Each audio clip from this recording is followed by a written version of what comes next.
And joining us right here in the studio for more perspectives on that story is a former Indian ambassador to the United States, Ambassador Arun Singh. Thanks very much, Ambassador, as always, for joining us here on WION World is One. Let me begin by asking you for your reaction on, for example, the US stance on Pakistan once how again its dilemma on Pakistan comes to the forefront, specifically when we're talking about tackling terror. Well, we've faced this dilemma right through. For example, in December 2001, when we had the attack on our parliament, and there was anger in India, there was mobilization of our troops. At that stage, the US came in very strongly to criticize terrorism and criticize terrorist actions in India by Pakistan-based groups. But at the same time, tried to work with India to defuse the situation because they were looking at their own interest in Afghanistan. They were carrying out operations in Afghanistan and they wanted to continue to get cooperation from Pakistan. And I think we are facing the same situation here. There is a major terrorist attack in India.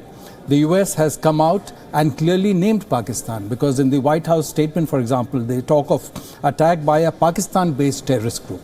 They also say calls on Pakistan to end immediately the support and safe haven to terrorist groups. But at the same time, they have not declared Pakistan a state sponsor of terrorism. And at the same time, they are working with Pakistan to get support from Pakistan in the context of the Taliban and negotiations that they want to pursue with the Taliban to get withdrawal of US troops. So I think they're caught in this dilemma. They recognize that Pakistan is heavily involved with terrorism. They recognize that terrorist groups get support in Pakistan, which poses a challenge also to the US. After all, 9/11 attack had been carried out with linkages to Pakistan. Osama bin Laden was found in Pakistan.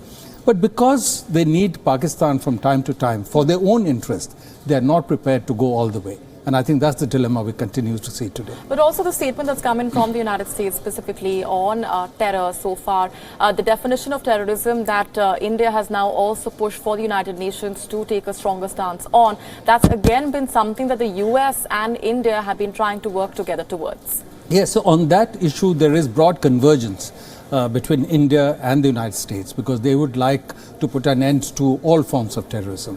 And I think the challenge is coming from some other countries who want to maintain caveats for certain kind of activity. And obviously in today's context, you cannot allow any kind of violence or use of violence. And therefore on that, there has been no consensus.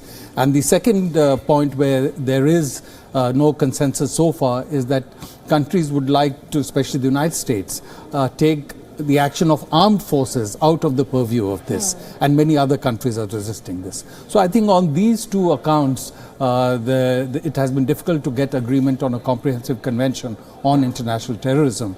And Pakistan has been among those countries which wants to keep caveats for certain kind of activity, and therefore agreement has not been possible. And because you have been, taking a look at how things have panned out for so many years between the two countries, since you have been so closely involved as well, specifically during the 2001 attack as well in the relationship. Taking a step back and also speaking a little bit about the global condemnation, the immediate question that arises is what beyond that? What next after that, beyond that?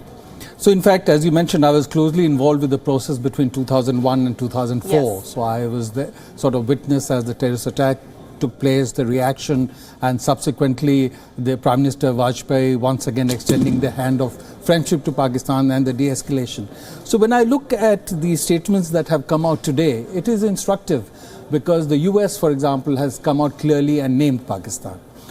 The statement of the French foreign minister has also talked about cross-border movement of terrorists, and there's a need to put an end to that. Most other statements, while they have come out strongly against terrorism and have come out strongly supportive and identification with people of India, government of India, have not named Pakistan. So you think that's a step forward in itself?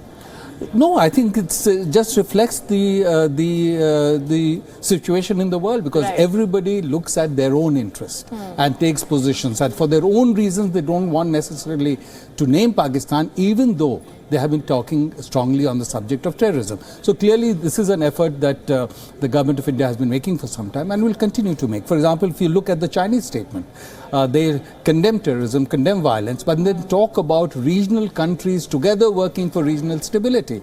So they don't want to be seen as coming out strongly against Pakistan despite this kind of statement. So we have to understand that even as we take a firm position against terrorism and even as we work on mobilizing mobilizing international opinion against terrorism, every country will take a position based on how it sees its interest in this context. Right. And that's a challenge and dilemma that we face as we go ahead with this. But the fact also remains that while Pakistan has certainly used terrorism against India for decades, in the process it has damaged its own society. And the kind of radicalization and violence that we see in Pakistan is a result of its own actions. And its economy is in a great deal of trouble. They have looked at bailouts from Saudi Arabia, from UAE, from China. They're looking at getting money from IMF. So while Pakistan may have created problems for us from time to time and created major terrorist incidents, including by Pakistan-based terrorist groups, they have also created a major problem for themselves. And so they have to recognize that. And before we wrap this up, also the withdrawal of the MFN status. It's more about symbolism. It's more about the fact that it spells further global embarrassment for Pakistan and, of course, ties in with India's measures to step up international pressure on the country. Given the fact that there's hardly any trade between the two countries, it's more about the optics. So I think it's certainly about optics, but it's also a major political statement. Right. Because so far, despite many actions India has taken, and this time we have called our High Commissioner for consultation. So it's one step. In 2001, we had recalled our High Commissioner, which was one step higher because he's come here for consultation, may stay for some time, may go back. So it's one notch less than recalling your High Commissioner. Of course, summon the Pakistan High Commissioner.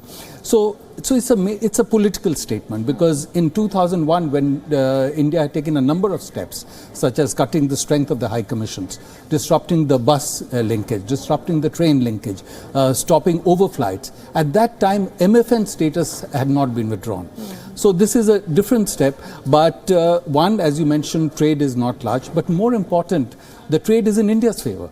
So although the trade is now estimated to be about $2.6 billion, it is in India's favor, and therefore the impact on Pakistan itself from this action in terms of specifics, in terms of level and volume of trade may not be so much. And they may take some retaliatory action if they want in terms of putting more export from India on the negative list. So we have to see how it plays out. But certainly important statement, political and for optics. And of course, to mount international pressure as well, that's something that India is doing, of course, for the longest time, but now with renewed determination post the Pulwama terror attack. We're going to leave it there for the moment, Ambassador. Thanks very much indeed. And